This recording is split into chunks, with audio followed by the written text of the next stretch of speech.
వికారాబాద్ జిల్లా పెద్దేముల్లో మహిళ హత్య మిస్టరీ వీడింది. 6,000 అప్పు తిరిగి ఇవ్వలేదని ప్రియుడితో కలిసి మహిళను హత్య చేసింది మరొక మహిళ. చౌదరిపల్లికి చెందినటువంటి ఈర్లపల్లి యశోద హత్య కేసును పోలీసులు ఛేదించారు. రామ్రెడ్డిపల్లి తండాకు చెందినటువంటి అనిత, ఊటపల్లికి చెందినటువంటి గోపాల్ హత్య చేసినట్టుగా గుర్తించారు.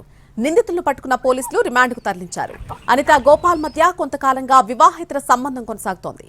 అనిత దగ్గర యశోద అప్పు తీసుకుంది. అప్పు తిరిగి చెల్లించాలని యశోదను పలుమార్లు అడిగింది అనిత.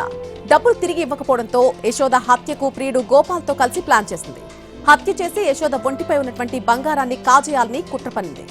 ఈ నెల 1న అప్పు విషయంపై మాట్లాడదామని యశోదకు ఫోన్ చేసి గోపాల్ రప్పించాడు. ముగ్గురు కలిసి మద్యం సేవించారు. అపస్మారక స్థితికి వెళ్లిన తర్వాత యశోద చీరతో మెడకు చుట్టి హత్య చేశారు. ఒంటిపై ఉన్నటువంటి నగలను గోపాల్, అనిత దోచుకెళ్లారు. పెద్దేమూల్ సమీపంలోని కోటపల్లి కాలువలో యశోద మృతదేహాన్ని పారేశారు.